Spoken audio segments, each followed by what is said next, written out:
Greetings, my brothers and sisters. Sending gratitude to all of you who are joining in today to accompany us down the rabbit hole of self-exploration through plant medicines. My name is Ryan Sprague, and I'm here to tell you that your frequency is now set and tuned to explore psychedelic medicines and the impact they've made among the countless psychonauts exploring the last true frontier. Buy a ticket and take the ride with me as we get true first-hand accounts of the experiences, benefits, risks, and transformations taking place within the ever-expanding world of psychedelic medicines on This One Time on Psychedelics. For me, the term psychedelic does not simply refer to psychedelic medicines and states, but more so a view or perspective of reality that I have always known existed. From growing up being obsessed with the paranormal and the ever-evolving mystery which is life, it's no surprise that as I got older, I found my way to psychedelic medicines, and when I did, I finally felt as though I had found my home in the world we live in. Today's guest on the show is a returning guest, and a man that every time I speak with, I find my inner child jumping for joy within the conversations we have. He is the founder and owner of Sacred Journeys Within, which is a center which specializes in not only medicine work, but also extraterrestrial beings, adventure, and much, much more.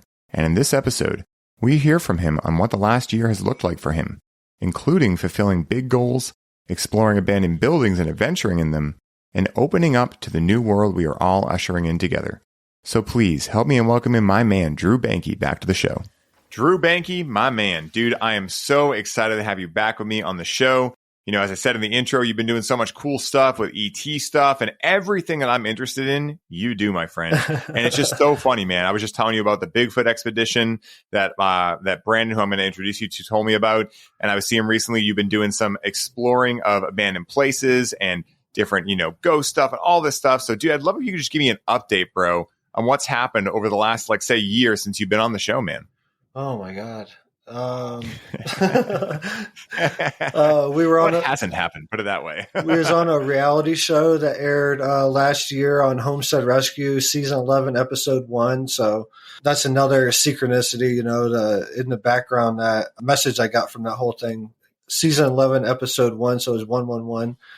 That was pretty amazing for us. They come out and did work on our property and built a big horse barn. And I was just speaking to my wife earlier today. We were unloading hay and everything. I was taking a trailer back to a buddy's house, and on the way back, I was telling her, I was like, I think the reason that I love this new space where I'm at right here, like this is a new office space, is because it's on top of the horse barn, and this is part of what happened in the show. So I'm literally like sitting on top of a manifestation that, it was us watching the show Homestead Rescue on Discovery Channel. Check it out if you haven't. And watching it and then deciding just to put in for it and put ourselves out there and try. And, there was a lot of people that were saying, we were wasting our time, this, that, and the other. And then when our episode actually aired, and it was actually the season premiere, we didn't know that till it was like right before they announced it out. I think it was like in October of last year, they announced when it was going to premiere. And yeah, there was just a huge, spiritual message of like manifestation, the universe got our backs and all that. So, and then Ember came. I had got a new daughter since the last time I saw you. So, dude, and congrats, man. And I got a vasectomy. On top of all that. All right, I'm done. Yeah.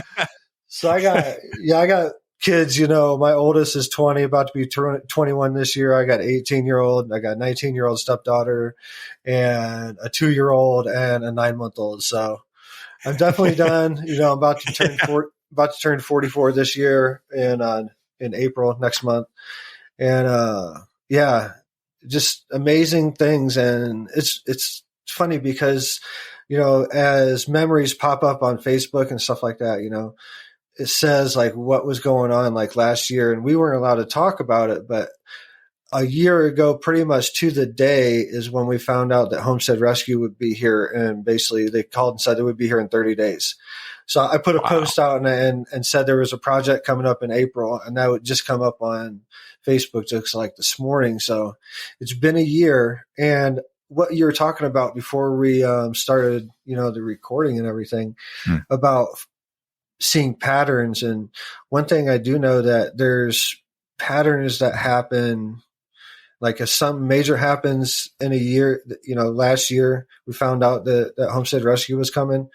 And, I've been trying to get on to some like really top tier podcasts, and I'm waiting for a call back. So I'm expecting a call back within the next few days, because I know that there's a pattern, a cycle, of like the Fibonacci, the swirl of of creation, and how energy swirls.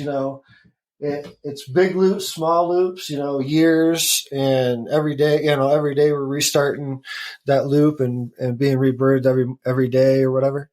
But also there's also a cycle and kind of predictability, if you start to look at it from an energetic standpoint.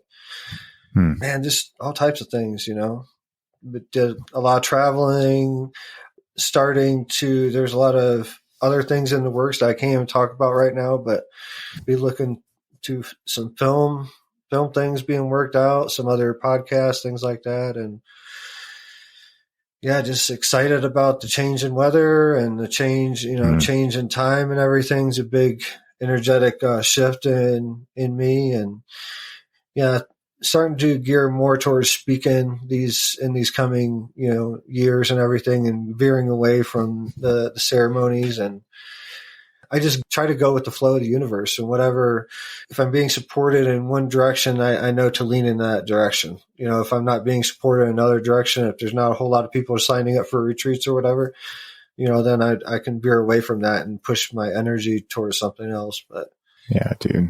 Yeah, dude, that's just expanding and, just really having fun. The whole exploring thing is something that, I explored abandoned places and stuff before. It was something I always liked to do. And Ella always told me, is like, you need to start like recording this stuff, because like people probably like to watch it, like today I unloaded 60 bales, like before the interview, I unloaded 60 bales, and they're really up underneath us right now in the horse barn. And just a whole nother part of different aspects, so people can really start to understand all the aspects of me. I talk a lot about ET and consciousness and things like that, and ceremonies, but there's a whole other aspect to me where I like to go out and like rummage through abandoned buildings and,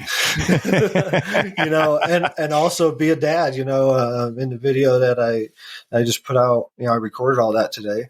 Unloading all the bales and everything. And my son was out there, Hawk, walking around and getting in the way all the time and everything. But people need to see all those aspects. I wanted people to understand that I try to balance all aspects of humanity, not just the expansion of consciousness, but embracing the human experience as well. Yeah, man, dude.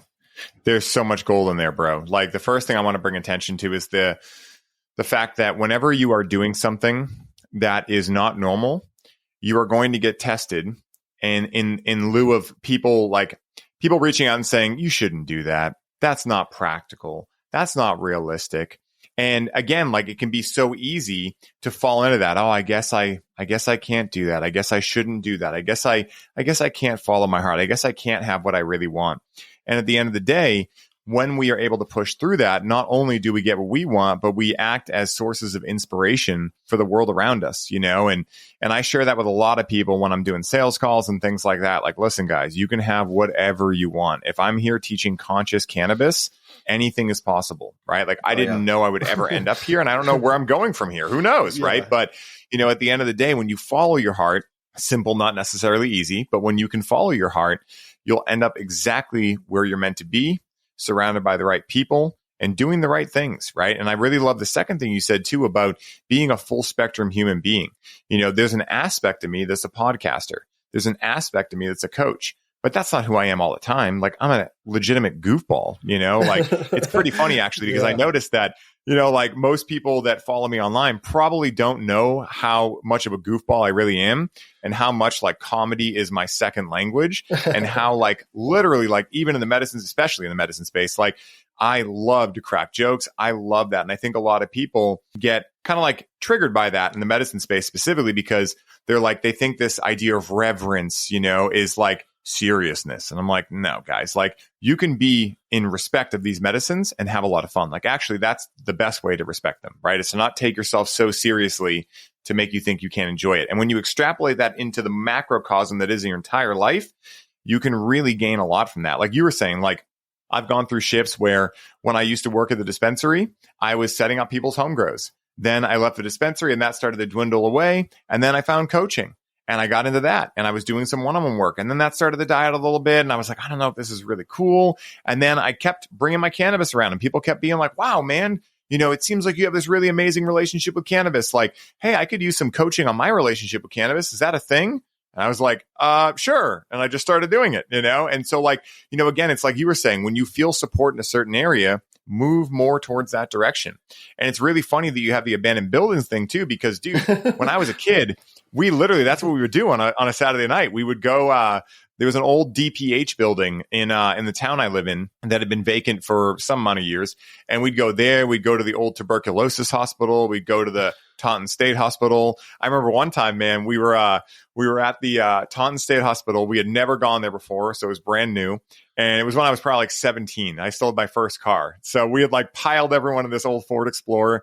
We drive out of Taunton and we're driving through there's like a new hospital that's kind of right next to the old one. So we're driving through the new one trying to figure out like where we're going to park. And we see this cop coming the other way, right? And he's driving slow because he's probably like, why the hell are these kids in here? Like, this is like nothing's going on here. So we drive past him and we go up, we find a place to park. And so we end up jumping over this big wall, right? That kind of like was like the wall that, you weren't supposed to go over basically. So we jump over this wall. And we end up in this kind of like junkyard, basically. It wasn't actually a junkyard, but like old refrigerators, things like that. And then in this junkyard, now there's like probably like, I don't know, 30 feet. And then there's a fence. And that fence, if you jump that, is like the main alleyway or like driveway of the old abandoned hospital. So we're in this kind of like junkyard area and we're all about to go towards the fence. And my buddy Danny just out of nowhere says, wait.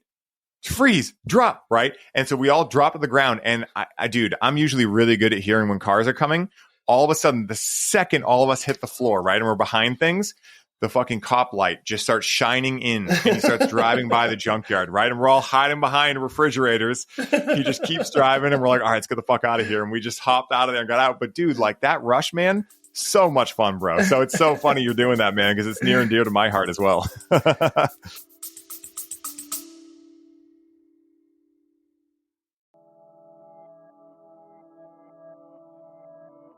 Hey, everybody. I hope you're enjoying the show. I wanted to take a quick moment to let you all know that the doors are officially open for the Conscious Cannabis Collective. And as such, this is the last week you can sign up and receive all of the bonuses we're currently including. This is the last time I will be personally onboarding those of you who sign up with a complimentary one-on-one session, and you'll have the ability to get the Grow with Cannabis course for free during this limited time. For more info on how you can take advantage of this offer, head down to the show notes for this episode and secure your spot today, as we only have so many spots left and they are filling up quickly. Now back to the show.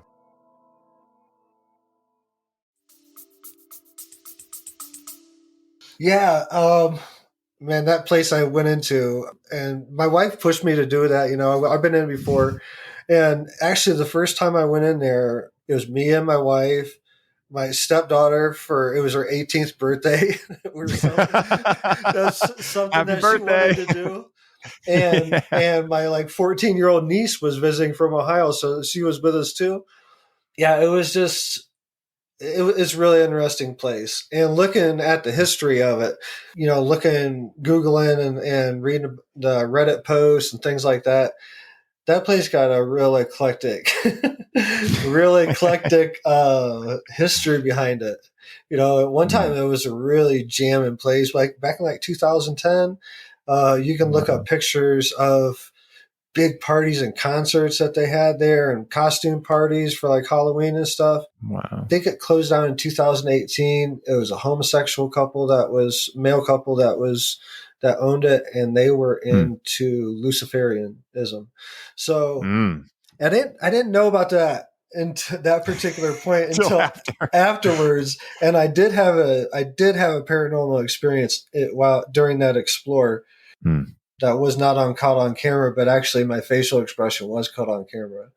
And people just have to watch it and guess which time that is. But you can watch my pupils open up, like blast wide open. But I found out about that Luciferianism afterwards. And part of me, even when I was doing it, I'm like, what am I doing? I'm like this spiritual dude, author, father, and all this stuff. And I'm sitting here doing like this crazy shit, 43 years old, going through this place. But afterwards, I realized that even if we don't understand like the meaning behind what is happening to us in the moment, lots of times there's deeper meanings behind it, and on different levels and vibrations, just like there's different vibrations and frequencies that we can't hear and pick up. There's also different reasons on those different frequencies and vibrations that we don't understand.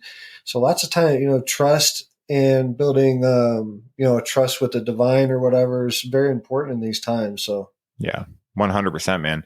It's funny you mentioned trusts as well, or the idea of having trust or faith or any of these things, because a big part of what I've been getting into is the sovereignty space and learning about how to actually create trust structures that allow you to get out of the jurisdiction of what's called the United States, which is not America, totally different, but a lot of these kind of things, and it's interesting, the through lines, right, between like having trust in yourself and having a trust for yourself, right? Like, it's like there's these through lines, if you look at the Bible, it's actually a manual for commerce and all these different types of things that are truly a fucking psychedelic experience, right? Like exploring abandoned places, psychedelic experience. Like, no wonder you enjoy that stuff, right? Like, I'm very similar.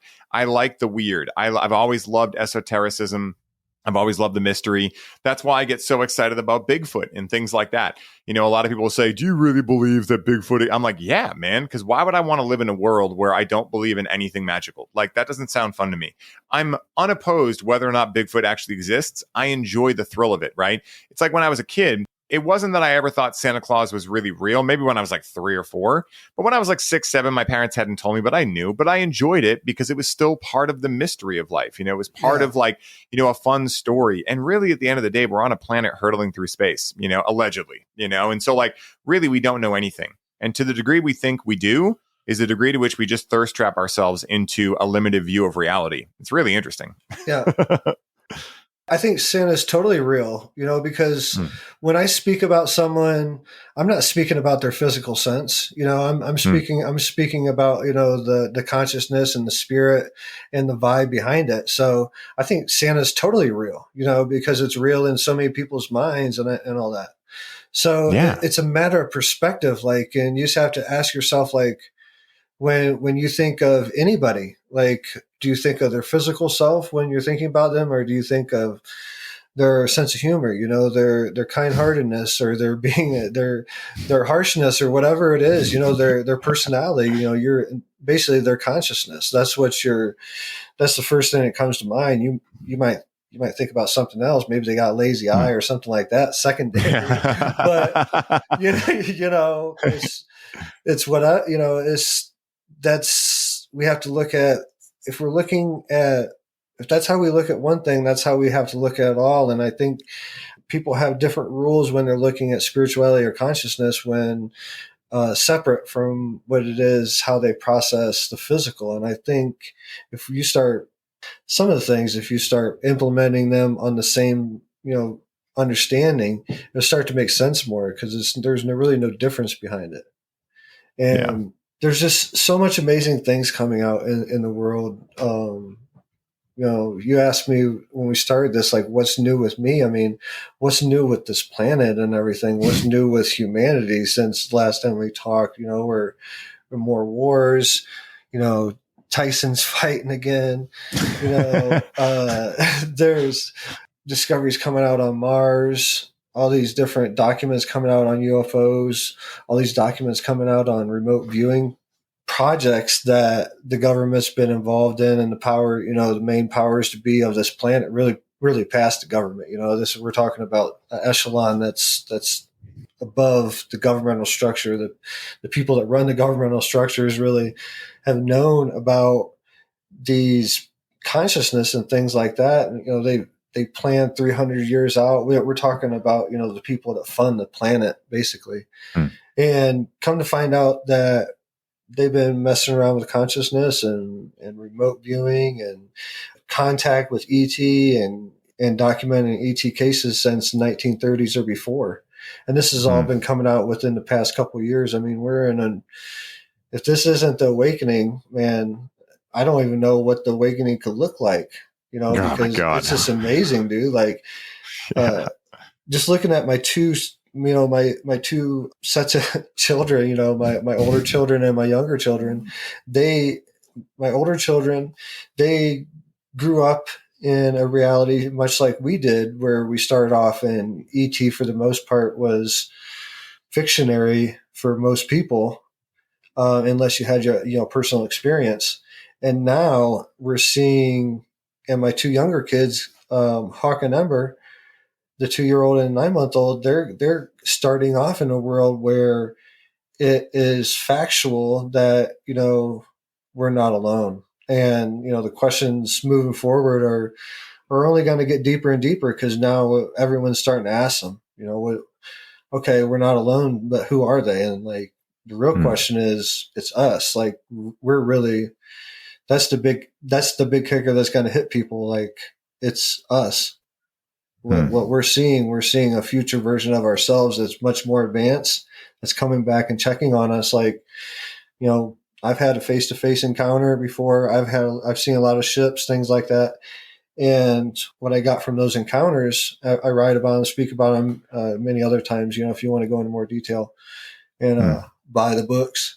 But yes, buy the books. They're amazing. But, it's what I got from it all is there's going to be big realizations coming for humanity as a collective in the coming years, and we're seeing it play out now, starting to play out more and more and accelerating. But just amazing things. I watched this interview of this guy. His name is Joe Monagle on the Sean Ryan podcast, which is a podcast that I'm really trying to get on. And there's some things like moving into place that you can tell it's just the universe like stepping in. But I digress.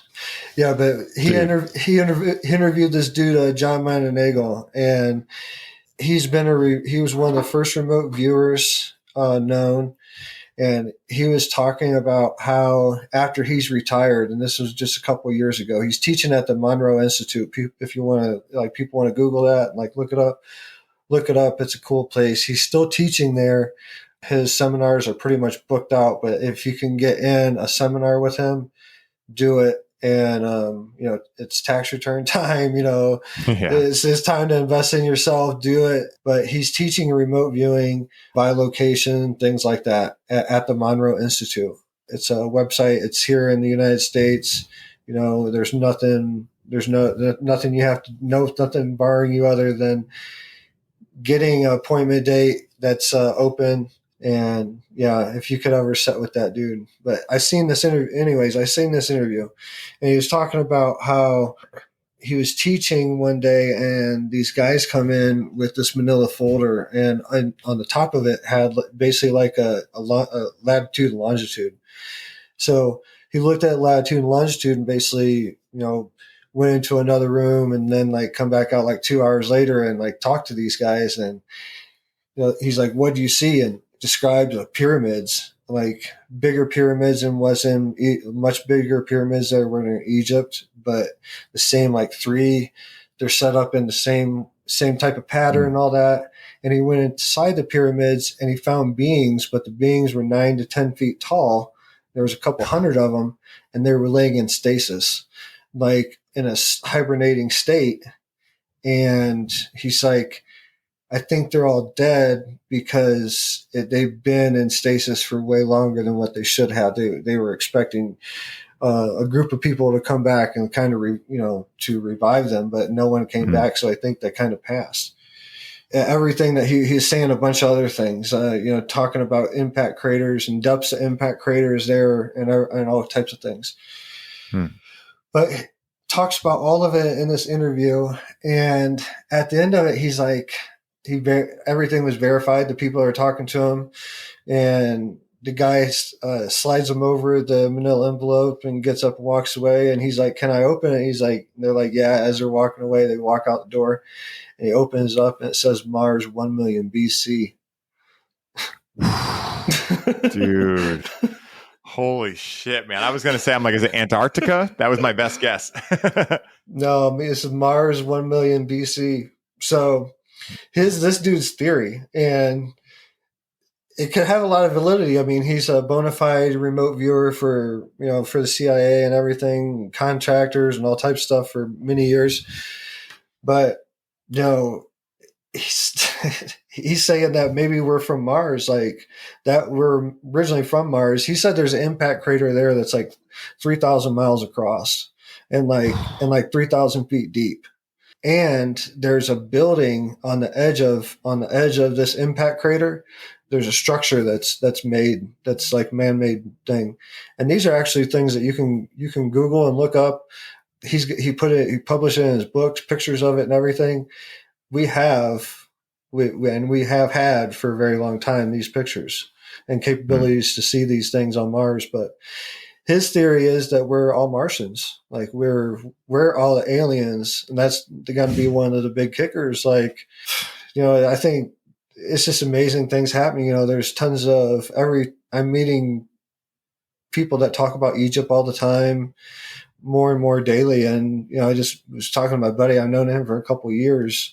Last night, he stopped by and just out of the blue, he started talking about Egypt, and just crazy stuff, dude.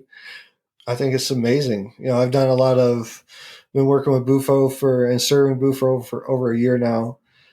I've had multiple people that's come out of ceremony and they like set up and they're like, I remember you serving me. One of them remembers me serving them Bufo type medicine, just kind of same type of ceremony inside the pyramids in Egypt back in the day. And remembers my tattoos and everything. The Egyptians were covered in tattoo, like they alchemized themselves with different tattoos that were called to them. And like I have Orion tattooed on my arm here. Orion's belt, the whole constellation. And on this hand, I have the 3 pyramids in Giza, which connect to the 3 stars in the center of Orion's belt. So I have, this was told to me in a dream to start to open up this like star portal, but using my body and my own energetic signature as the star portal. And as crazy as it sounds, it's starting to happen. I'm here for it, bro. Dude, that's so epic, man. One of the things too, like you're talking about these things and they're near and dear to my heart too. A show that you probably know about that I got into that was, you want to talk about Mars and things like that, like Full Throttle, right? So I go on Gaia one day and I'm watching this show, Ancient Civilizations, great show, right? They're just talking about like, the ancient Sumerian gods, Enki and Enlil, things like that. So I'm watching that show and I'm like, oh, this is cool. So I'm like, what other shows are on here? So I find this show, Cosmic Disclosure. And the first fucking episode I open up to, I don't pick episode 1, of course. I just go like randomly. And this dude is talking about the secret space program. And when he was, battling insectoids on Mars, I'm like, dude, I have definitely found where I parked my car. I'm like, let's go. So like, it's interesting, man, because when you hear all these different theories and different historical accounts and things like that, there's a big theory that like, when it comes to human beings, that we were spliced by the Anunnaki. And before that, like they were like the Nephilim here, right? Which were supposedly like 9 to 10 foot beings, like very, tall beings. And, I'm by no means an expert in any of this, but I definitely fuck with it because it's so interesting. Like, what do I just want to think of evolution? Do I just want to believe that the theory of evolution, as boring as it is what it is? Like, no, fuck that. I don't want to live in that world, And so like at the end of the day, looking into all this stuff is so interesting. And it's funny because, when we think about the powers that be, right? Like, to bring this kind of full circle, I talk a lot or I joke a lot about the idea that, we were on a call doing some sovereignty stuff the other day. What's this? Oh, dude. Yes, bro. Stephen Greer. Let's go. There was that guy. That was that guy at headquarters. Dude, That was the that's so humor. kick-ass, man. Oh my God. Yeah, it's funny, man, because like you're right that the CIA has known about remote viewing and all these things for a very long time. Yet at the same time, they've tried to instill into the mainstream culture that that's bullshit. You're woo-woo if you think that, right? And so a lot of us that have had these experiences have had to deal with a lot of pushback from the mainstream, and that's okay, right? It is what it is. But it was interesting that we were talking about how, like I was joking that I don't know where this path goes in terms of who the powers that be are or whatever, but I'm pretty sure that when you get to the end of it, there's some individuals eating crickets under a heat lamp. I don't know the path there, but I'm pretty sure at the brunt of it, there's some lizard beings, right? Yeah. We were all joking about it. And then someone brought up, hey, have you read the United Nations Indigenous Peoples Act? I think that's what it's called. It's something along those lines. I was like, no. And so, again, whether it comes to finance and like the very 3D realm or the 5D realm of spirituality, we know that we are being told we are less powerful than we really are, right? And so when you look into all these different things and you look into this Indigenous Peoples Act, this is actually the act that passed about 20, 25 years ago that allowed people to start making their own passports, nationalizing their own countries, things like that. But the interesting thing about it is that the way in which this act is really written in a way to depict the fact that, hey, the natural beings of Earth have jurisdiction here and cannot be fucked with, basically. So when you read it, if you're reading it in a 3D perspective, you're like, oh, the powers that be, we have to give everyone their autonomy. But when you look at it in a more 5D way, it really looks like what they're speaking to is the idea that some other being is here trying to siphon our energy, and we must have that free will, and we must be aware of the ability to create our own jurisdiction in this planet so that we don't get randomly looped into random laws. Like, why do I have to randomly pay taxes? I have no idea why I have to do that. Why do I have to pay taxes on what I've already paid taxes on, right? Like all these things that make absolutely no fucking sense. There's that act that was created so that people could naturalize, right? And create their own nations and things of that nature. So it's very interesting, man. I mean, whether you look in remote viewing, whatever area you look at right now, things are being decoupled. And it's just really interesting. And I have no idea what the answers are. And I don't want to know because I like the mystery. But it's so important we talk about it because I think a lot of people out there, and one of the main reasons I made this show, because I don't want anyone to think that they're crazy for thinking these things. They're not. Actually, it's much crazier to think that none of this is happening and that life is just normal and whatever. We're born, we die, we pay taxes and whatever. Like that's actually the crazy thing to think when you really think about the fact that if that were the case, why does every spiritual text for the last 10,000 years speak about really the same thing, just said in different terms, that we are more powerful than we believe, that we come here, we forget, etc.? Like, why are all these texts saying the same thing? And why are we all of a sudden believing that none of that is real? Doesn't make any sense. Sure. That's a lot to unpack right there. But one thing I will say to start off with, and then I shift gears, and I'm dead serious about this. One thing that really irks me, I know people personally that the powers to, I'm not even going to call it government because we need to start realizing that there's something else, there's something bigger out there that's controlling the world. But that power is responsible for the deaths of several people that I know, through the act of, ridicule, deception acts and things like that. And these, a lot of people have taken their lives over this because in the past and gladly, thankfully now it's starting to come out and people are able to speak. My friend Kevin Day that was on the USS Nimitz during the Tic Tac incident that was on the ship, not flying one of the crafts, but he was in the radar room. And he went through a lot of ridicule and stuff, like a lot of depression and now he's starting to get his voice and things like that and starting to heal, thankfully. And, that's a story with a lot of people, and I know that from being one of those people, like after seeing ships so many times and having like a face-to-face encounter, like there's a big question, like, am I going to share this? Like, even with am I going to share it like with my circle, my inner circle, my family circle, my outer family circle, my friend circle? Am I going to share it? How far am I going to share it? And That's a big thing that a lot of people go through. And thankfully in this time, it's starting to open up, but this, the blood's on the people's hands. Literally, people have killed themselves over this, lost families over it, divorces and lost, relationship with children and family members, all types of things. And this has happened to, millions of people throughout the years. And it's directly responsible, knowing now that the powers that be has known about this and been messing around with all this technology forever. It really upsets me, because a lot of suffering could have been avoided if it was handled in a different manner, and just in a more open, okay, this is what's happening. The president comes out and talks okay, we've been doing this or that, and Roswell's real, and there was actual, there was bodies recovered from Roswell and all this stuff. Now we're starting to find out that all happened. But they could have said this a long time ago, because it damaged a lot of people, a lot of families, man. That being said, what is happening, literally it happens from the day we're, start kindergarten or whenever we say the Pledge of Allegiance. We're literally pledging an oath basically to a flag, and that flag spirit is being controlled on the other side by a very, very select group of individuals that control the world.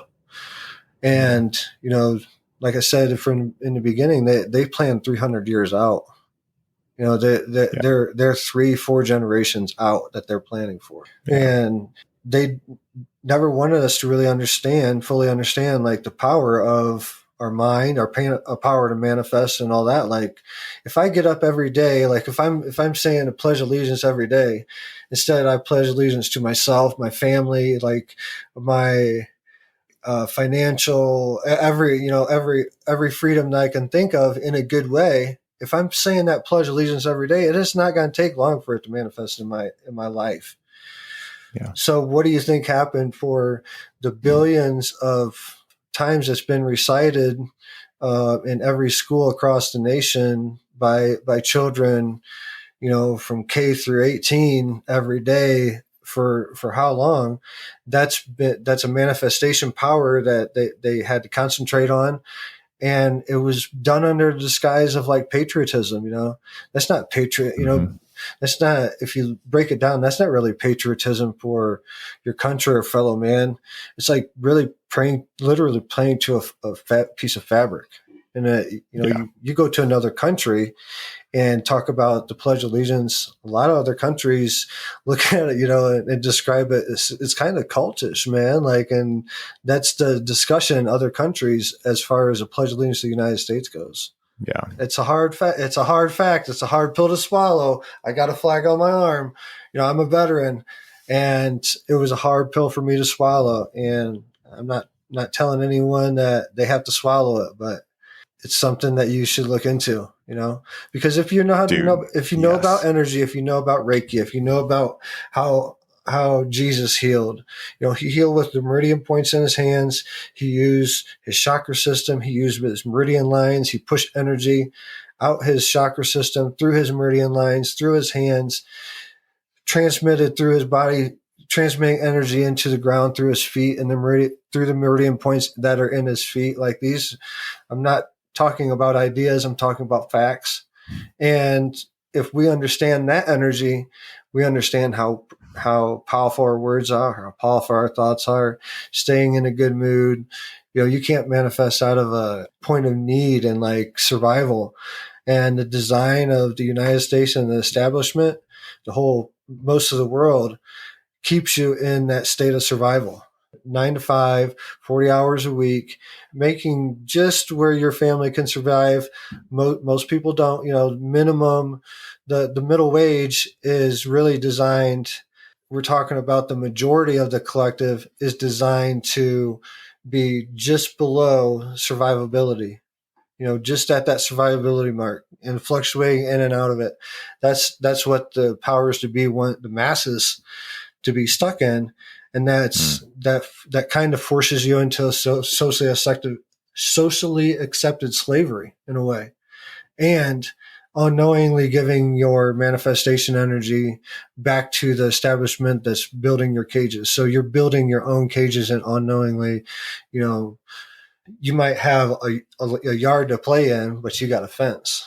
It's so true, man. And, it's funny because just today I was seeing a video on Facebook where like you'll see the video of like an animal that was caged for years and is now an adult. There's no cage there, but the animal doesn't know that it can walk more than 4 feet in each direction. And I was watching a bear do this, and it's interesting how human beings will go, wow, like, look at that. It's, obviously terrible, things like that. But they won't realize that like the only reason they're able to see that is because they're also in that same thing, right? Like that's part of the cycles, part of the patterns. Like, we only see what we are. And when we think about the idea of being triggered, right? Like think about how backwards this is in society. Society tries to tell people that, hey, if you say a word that someone doesn't like, you're not allowed to say that. But really, at the end of the day, if someone gets offended from your vocal sounds, that has everything to do with them and nothing to do with you. Like at the end of the day, if you're going to use harsh language, well, at the end of the day, that's your thing, right? But like if someone was to call me an imposter or an idiot or any of these things, if I don't believe them, they just flip right off and over me, right? So the conversation should become, hey, I'm not going to stop you from saying that. Why did I feel a sensation in that? Because I don't feel like I believe that about me, right? So when you start thinking about how all of this is so backwards, not even to get into the conversation, I've had my buddy Brandon Joe Williams on, so you guys have already heard the full expose, but when you get into like the fact that the United States, America was actually sold in the 1870s to foreign banking cartels. In 1933, they left the gold standard and then they commoditized the citizens of the U.S., right? And the whole thing of that, when you realize that the United States is actually an 11-mile square radius in the District of Columbia, when you realize that the Queen still owns us, like these are the things that like, again, not opinions. These are facts, guys. Go look it up. Please go look up the 1933 Emergency Banking Act. Please don't believe me. Go do your own discernment and go do your own research and you'll be shocked at what you find. Looking at Black's Law Dictionary, all of a sudden the English language is totally different.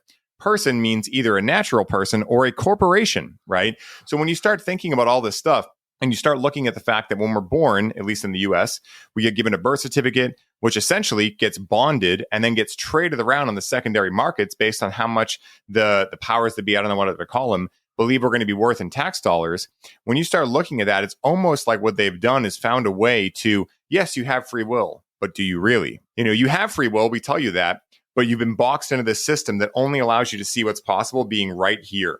And so, yeah, you have free will within this box that's been predetermined for you. But what happens when you take a psychedelic or any of these things? Well, now you break that box, you see the truth of the matter, and then when you come back, you get called crazy. Now, what's shifting is obviously the planet is shifting way faster than the powers that be. I don't even like calling them that, but the people that be, whatever, like can really make up for, because yeah, exactly. Like, NPCs, whatever you want to call them. But like at the end of the day, like if they are coming from fear, lack of love, etc., and love is the governing force of the universe, then what they are coming from is actually nothing. And those of us that are tapping back into love are coming from that which is everything. And so when that which is everything meets that which is nothing, everything encompasses nothing every time. And so at the end of the day, these people have essentially, the analogy I always give is, it's like we've been walking down a dark alleyway and we've seen their shadow, and their shadow looks like some yoked dude that you do not want to meet in a dark alley. And they've been barking orders from that shadow. Don't do this, pay your taxes, etc., all these things. And we've just been like, okay, we will. We're terrified. But then what happens is now the light's literally and figuratively shining. And what we're seeing is, oh, that's just a small house cat. That has no power whatsoever. Mm-hmm. And we're starting to wake up to it. So I always say if we were in a Star Wars movie right now, we'd be in The Force Awakens, because we're all starting to awaken to these things. People that I would have never thought would be interested in any of this are reaching out to me, being like, hey, have you tried LSD? I'm like, what? Like, how are you asking me that? When Gwyneth Paltrow gets her own show about psychedelics, things are shifting. Yeah. It's pretty interesting. Yeah, there's all types of stuff that's showing that psychedelics are doing a big part in this, and in the awakening process that's going on, the awakening or the remember. I don't even like to call it awakening. I like to call it the remembrance, because I don't think I don't think none of this is new information. I think, we're just tapping back into it, coming back around in that cycle, of like, of the whole process. That's why a lot of us are having memories of Egypt and things. I think a lot of the stuff that was going on in Egypt is going on right now, this very, very quick expansion of consciousness. And also, all the ET contact and all that stuff coming out, it's all part of it, because if you've ever had an experience, no matter if it was real or not, if you perceived it as real, it's something that happens inside of you. It's a physical feeling. You feel you're vibrating from the inside out and things like those experiences I can never forget. And those were just as mind blowing and conscious shifting as my deepest ayahuasca ceremonies or bufo ceremonies or anything. And Definitely. for the people that don't want to throw up, and things like that, that don't want to, go into ayahuasca ceremony or have their own reasons that they don't want to do these different ceremonies, there's other ways that the universe is going to reach you. You might have a near-death experience, or you might, walk outside to feed the cat, take the trash out at night and see something that is not operated by a human being or not made by human, human craft or anything. So it will happen. It may not happen, it may not happen just like that, but it's the main goal is the disconnection and having you peek outside the box for a minute and understanding that the box is self-imposed. And just what you're talking about is perfect, dude. Like Ram Dass was talking about, you really want to understand the universe and really mess with the universe, not mess with it, but kind of manipulate your own destiny is go from the observer standpoint. And I've been doing that. And I realized a much better analogy would be like a Sims, especially like our generation is coming up now. A lot of us, know about Sims and stuff like that. Like there's certain steps that you have to go through to, if you want to build a house, you got to collect wood, you got to collect energy and whatever, you got to collect some money and then you can build the house on Sims. Well, this world, if you look at it from that point, everything's still sacred. But if you can look at your interactions with the everyday, like more from Sims and things like that, like I realized like before we went on Homestead Rescue, I had to send an email, and then we had to have a meeting, and then we this and that and that. And then we got denied. And then we had to restart. So, and it took us over 2 years to get on that show. And at the end, when you finally get the call that they're coming, it's a culmination. It's like, okay, you can't just go. It may happen. You may win the lottery and you might go from and just, someone might show up to you or find your account on Facebook or whatever and offer you an episode like that. But there's also another way where you have to, go in each step and enjoy the process and things like that. Looking back, I really enjoyed the whole process of going through. Every step is very exciting. Once stepping up and having different meetings with the producers and another producer, and then eventually the producers at Discovery Channel themselves and things, and then having them come out, and then eventually having them show up, So it's the whole process. And now, it's coming up on my birthday. My birthday's next month. I'm about to be 44. And they were out here on April 10th. My birthday's April 11th. So they showed up and started filming on April 10th, and they were filming on April 11th, and the camera crew and everything and all the producers and stuff, they all got me a birthday cake, and they come over and have cake in the house and stuff. So it was like, one year I I was in Hawaii for work. The universe just wound me up in Hawaii. Other crazy things have happened around my birthday. So I'm interested in what's going to happen this year for my birthday, just what crazy thing's going to pop up.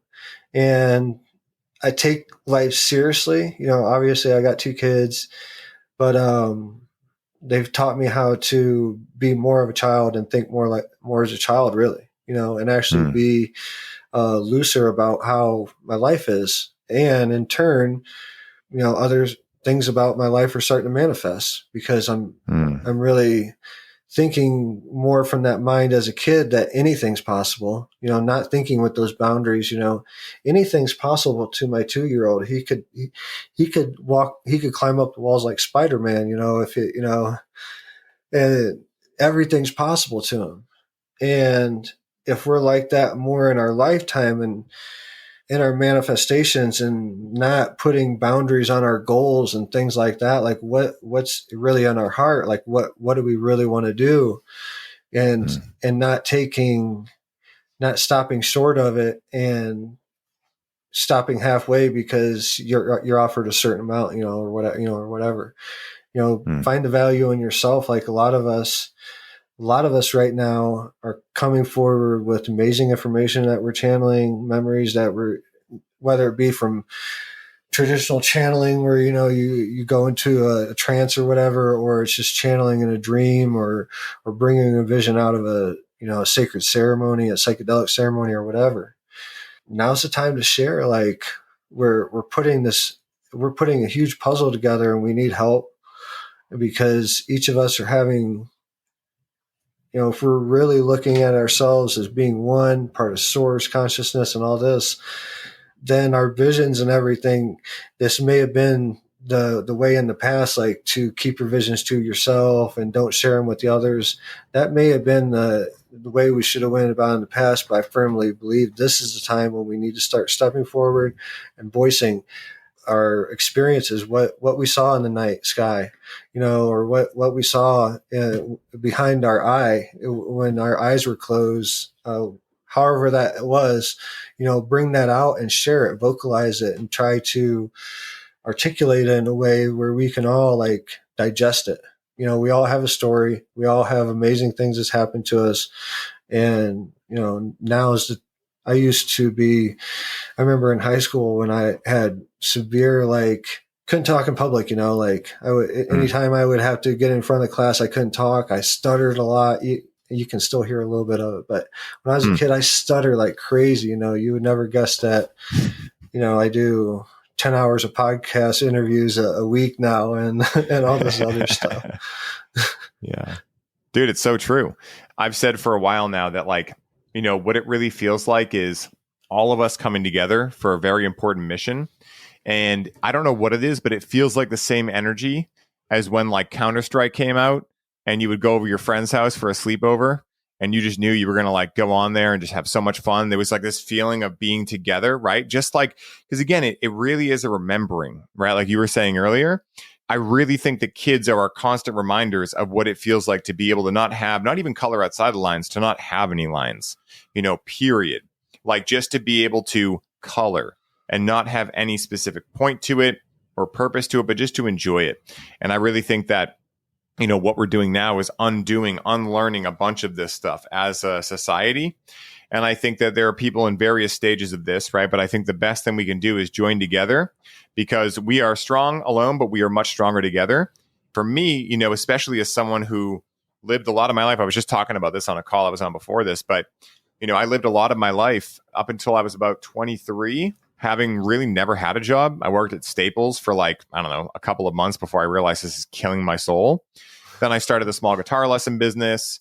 I started setting people up grows up back when it was illegal, So I've always had this kind of pirate nature to myself. And because of the society I was in, my parents were amazing at telling me do whatever you want. But they were just we have no idea what you're trying to do here. Cannabis isn't legal. We don't know, but hey, try it, But I didn't really have any examples around me of people that were pushing the envelope and trying very different things than the mainstream. And so as a result, I formed a belief that I didn't have good work ethic. That was the belief I formed. At the same time, I was working out 2 times a day, every day. I was getting all of my hobbies, washing my car every day, all these things. But I had formed this belief system that because I didn't want to go somewhere and waste my time doing something that didn't matter to me, that I didn't have a good work ethic. Now, if I had had mentors around me at that point, now I wasn't meant to, right? So, but if I had, they would have shared with me dude, if you look at anyone who's been a change maker, they weren't working a 9 to 5, right? You don't make changes when you're stuck in that kind of paradigm. sure, you can have a job that's supplying your mission and purpose and you can make an impact. Yeah. But like you're working for Staples, good luck in changing the planet, right? If you're just doing that. And so at the end of the day, what I was able to realize in going through all this in the last 3 years was like, wait a minute, dude, it wasn't that I had bad work ethic. It's that I was actually doing what I needed to do at that point, which was I was discovering myself, but also I was saying no to what I knew wasn't right for me. And the thoughts, the stories, et cetera, were, oh, this is bad, you're messing up, et cetera. But because I was able to move through those, now a lot of the people that I grew up with that were saying, hey, man, like, we don't really know what you're trying to do. You should get a real job, blah, blah, blah. And now the ones reaching out to me for coaching support because they're not happy in what they're doing. And this isn't a judgmental thing. I'm not like, oh, I told you. It's not about that. It's just like very interesting to see in my own life how I was me, right? Like I've just been me, but I formed belief systems, not because anyone specifically told me at any point. It wasn't like I got inundated with people telling me that it wouldn't work. It was like people that love me being like, I don't know, man, I just want you to be successful in life. And I'm not sure the direction you're going in. Like it was from a good place, I could tell, but you know, those messages influenced me.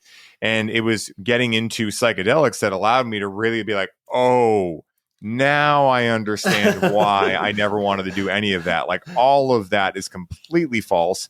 And all of it's just a distraction for why we're really here, you know, the material realm, et cetera. And that doesn't mean that you can't enjoy the material realm when you're here.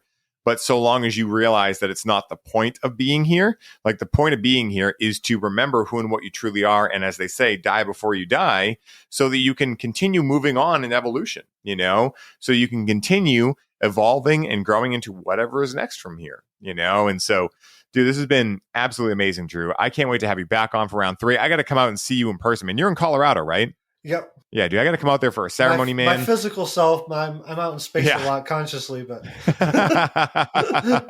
dude, it's, you know, it's always so much fun riffing with you, man. You always expand my consciousness, and you know, it's so fun, dude. When I think about what you do, everything from, you know, the medicine ceremonies to the ET work to the abandoned buildings, everything just makes my inner child jump with joy.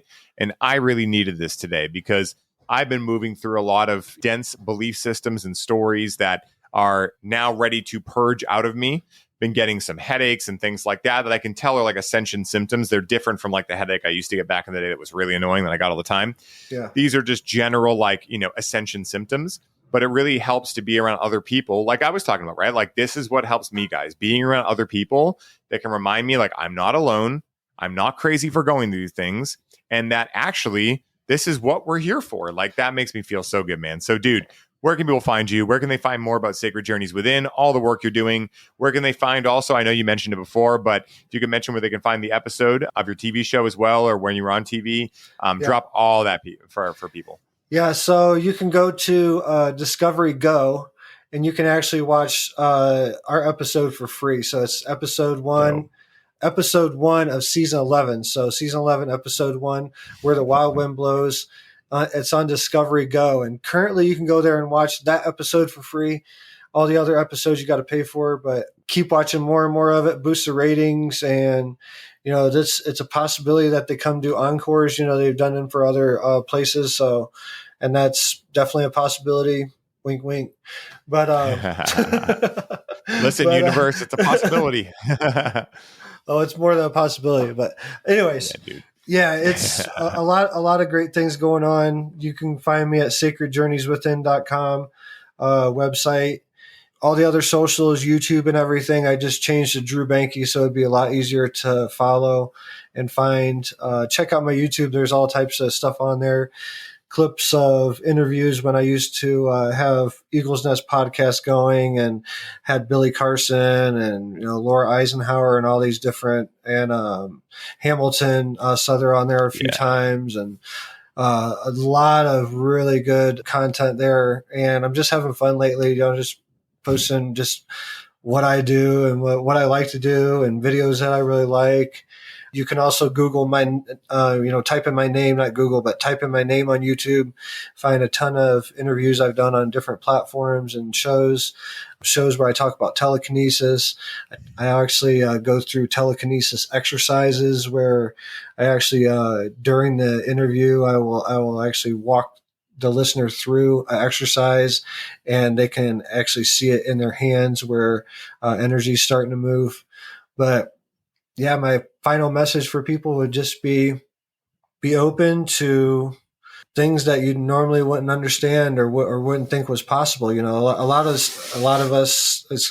these things are coming out now, and it's only going to be more and more. And we have energy inside of us. Reiki healers have known about it for a long time, but anyone that's ever messed with a pendulum, things like that, or a dowsing rod, knows that the earth is a different model of ourself. You know, she's a living being. Her blood looks a little different than ours. You know, hers looks like water, ours looks red. But one thing that we have in common, we both have the ability to manipulate things on a magnetized level. So I'll leave everyone with that thought, and we have the same ability that she does. So, you know, remember that when you're starting to think maybe what they talk about telekinesis, maybe telepathy, maybe these are things that are actually real and we possess. And I can honestly say that we do. And start Googling. There's things you can look at, schools in Australia where they're sending teenagers to these schools that are unlocking energy. You know, people putting on blindfolds and seeing not from their third eye, but they're seeing through, you know, they consciously meditate that they can see out of every cell in their body.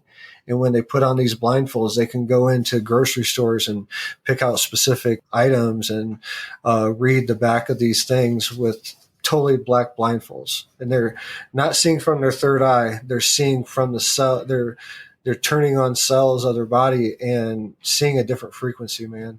It's amazing things happening, you know. Dude, it's the coolest shit, man. I say this often on this podcast, so sorry, listeners, but I'm going to say it again. But I feel like where we're at right now in the movie Independence Day is that scene in which the president goes to Area 51 and he goes underground because he's like, oh man, shit up there is getting really crazy. And he goes to check on the scientists down there and be like, what are you guys doing down here? Because they had some spaceships. And he goes down there all somber, expecting they're going to be like pulling their hair out, frustrated and stressed. And that lead scientist is like, are you kidding me, dude? This is like the fucking most fun I've ever had. Like, what's going on up there? And the president's like, dude, you asshole, man. The world's ending. He's like, well, dude, we've had this shitty spaceship here for like 20 years. It hasn't done anything. And now they're coming and all these buttons are lighting up. It's awesome. It's turning on. Yeah, exactly. So I feel like there's like that divide right now. There's people that are like, man, the world's never been this bad. And then there's the other people that are like, no, we've just never been this aware. You know, like It's been this challenging for a while, which is now we have eyes to see, not just eyes to look, but eyes to actually see, you know? And I think that the more that we dive into this, the more that we're just going to continue remembering and remembering and remembering. And I think that the last 3 years was a big example of this too, because think about what happened, right? Like they started taking things away from us and we were just like, oh, okay, I guess we don't need those things, you know? Now certain people obviously like, you know, really frustrated around those things. But for those of us that chose to be autonomous and not trust the government structures, you know, they were like, well, you won't be able to fly. We're like, all right, cool, we'll buy a camper van. I've always wanted to see the whole country. They're like, well, you can't go to restaurants. It's like, well, why would I want to pay to get poisoned anyway? It's like, well, you can't go to concerts. It's like, oh, no worries. I can never see anyway. You know, I'm always squished in with people. I'll just get DJs to come to my house. So it's just the coolest thing, man. I feel very fortunate to be alive during this time. All right, everybody. I hope you enjoyed that episode with Drew. Make sure to give him a follow. Check out his interviews on YouTube. This guy is an absolute legend. I have learned so much through him. And as you heard in this conversation, he's a lot more than just a medicine facilitator. He really allows my inner child to come out so much, as you guys heard on the show. And so I hope you guys enjoyed this. And wherever you are in the world, I hope you were having the best day of your entire life. And if you enjoyed the show, we would so appreciate if you gave us a 5-star review. Helps us get the show out to more amazing people just like yourself. And so until next time, everybody, have the best day ever. May the force be with you to infinity and beyond. Peace for now.